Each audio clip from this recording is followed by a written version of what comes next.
Vuoksi, Suomen vuolainjoki, joka virtaa Saimaalta Laatokkaan, on elämys niin perhokalastajille, uistimensoutajille ja syysöiden tuulastajille kuin perheen pienemmillekin kalastajille. Alueen puhtaat, kalarikkaat ja lajikirjoltaan monipuoliset vedet ovat Suomenkin mittakaavassa ainutlaatuisia. Imatra tarjoaa kalastajille upeita elämyksiä ympäri vuoden. No, Vuoksen kalastuksen historia alkaa jo 1900-luvun alusta ja sieltä oikeastaan koko kalastusmatkailu sanana on alkanut täältä Vuoksen varrelta ja Vuoksi oli hyvin kuuluisa lohijoki. Täällä kävi englantilaisia lordeja kalastamassa ja Pietarista tuli porukkaa kalalle ja kalastusmatkailu oli hyvin suosittua ja täältä sai isoja kaloja ja saaliit oli runsaita ja muun muassa residenttimme Lauri Christian Relander kävi täällä useasti lohta pyytämässä. Ja nyt tietysti tänä päivänä on ihmiset huomanneet sen, että kalakannat tarvitsevat ihmisen toimia ja apua. Ja onneksi Imatran kaupunkikin on siihen reagoinut jo tarpeeksi ajoissa ja ollaan saatu vaelluskalat ja lohikalat palautumaan Vuokseen. No, Vuoksella on useitakin hyviä kalastusalueita. Yläjuoksulla puhutaan Mutterirannasta, se on Tainionkosken voimalaitoksen alapuolella siinä. Siellä on heittolaitureita ja se on hyvä taimenpaikka. No, sitten on tietysti Mansikkala kohta, siinä on hyvät virtaukset ja siinä on hyviä kalapaikkoja. Myöskin sitten Mellonlahden alue siinä niin päävirran puoliko sitten Mellonlahdelta löytyy tämä Kirjonlohen kalastusaluekin. Että ne on oikeastaan 3 keskeisintä kalapaikkaa. Vetouistelu tietysti on se yksi suosituimpaa ja sitten perhokalastusta on ja nyt on harppunakalastus on yleistynyt hirveästi, että meillä on kirkas vesi, meillä on hyvä näkösyvyys. Sanotaan, että ehkä perhokalastus ja vetouistelu on ne 2 keskeisintä. Ja talvella tietysti sitten pilkkionginta on aika suosittu noissa suvantopaikoilla, mitkä jäätyy.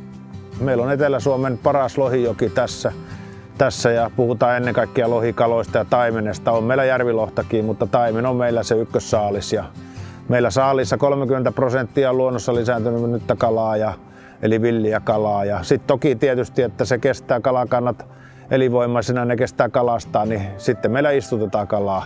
Meillä on kuhia, ahvenia, muikkuu on runsaasti Vuoksessa, mutta sitten tietysti se halutoin kala on se lohikala ja meillä on harjusta, taimenta ja tietysti järvilohtakin jonkun verran.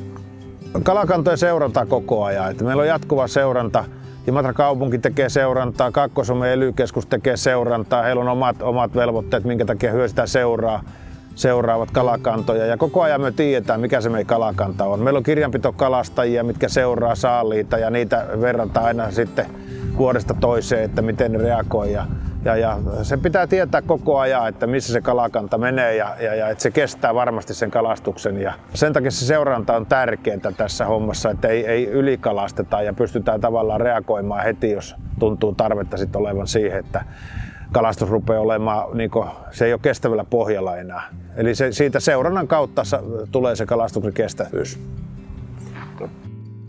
No, kyllä me lähtökohtana pitää tietysti olla, että sitä istutuskalasta pitää päässä eroon, että me on lähdettävä siitä ajatuksesta, että se luonnon lisääntymisen kautta lohikalat selviää niin muualla kuin Vuoksessakin, että sitä kautta saadaan se kala lisääntymään ja saadaan vaelluskalakannat kestämään kalastusta, että istutukset jäisi pois. Tämä on se pitkän tähtäimen suunnitelma ja sen takia Vuoksella panostetaan paljon sellaisia kunnostustoimenpiteitä ja tehdään ohitushuomia ynnä muita sellaisia, missä sitten pystyy kalakannat kehittymään luontaisen lisääntymisen kautta.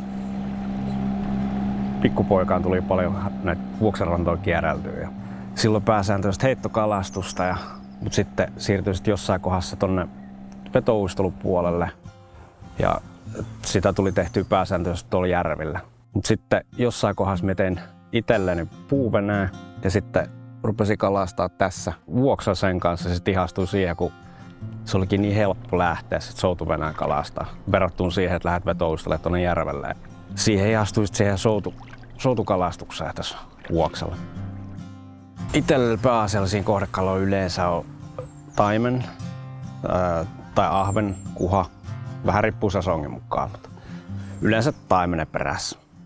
Mutta siis tuo Vuoksihan nyt on minun mielestä sellainen niin kuin Saimaan niin pienoiskoossa, että sieltä löytyy kyllä kaikki kaloja, mitä Saimaastakin löytyy.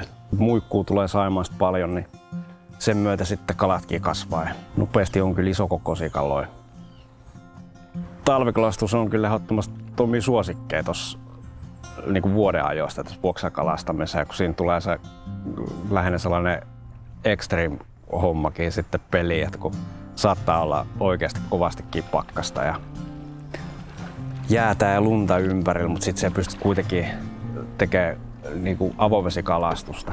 Siinä. Se on aika hienoa ja maisemat on yleensä silloin ihan todella hienoja.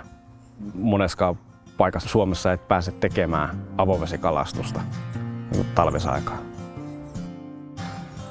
No, parhaat alueet on minun mielestä ne alueet, mitkä se opit tuntemaan parhaiten ja opit tietämään jokaisen paikan metkut. Ja itse nyt kalastan ihan pääsääntöisesti koko Vuoksen alueella ja sitten aluetta vaan sen sesongin mukaan lähinnä. Että mitä kalaa minä haluan kalastaa, niin se määrää sitä paikkaa paljon ja mikä vuoden aika on sen mukaan, että sesongin mukaan se menee paljon.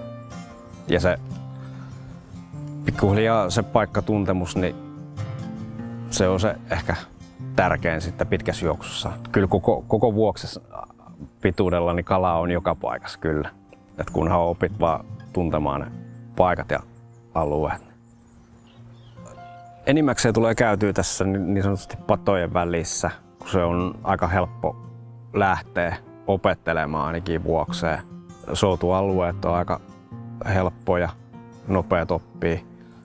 Ja lähinnä se, että miten pystyy liikkumaan soutuveneellä Vuoksen, se patojen välinen alue on siinä mielessä aika helppo lähtökohta ainakin. Mut koko Vuoksihan on hyvä kalastusaluetta kyllä, että kunhan oppii vaan jokaisen paikan niksit, niin kyllä niitä kaloja rupeaa löytymään sitten pitkiä poikin Vuokseen. Vuoksi on yksi tuntemattomimmista kalapaikoista. Tämä on vähän niin kuin semmoinen salattu kalapaikka, että tätä muutamat tietää ja ne muutamat ei kerro, koska kalamies on yleensä aina sellainen, että se pitää omana tietonaan ne saaliit. Ja kyllä minusta on niinku aika paljastaa se laajemmallekin porukalle. Että Vuoksi on hieno kalapaikka, kalasaalit on isoja ja monipuolisia ja kannattaa tulla kokeilemaan.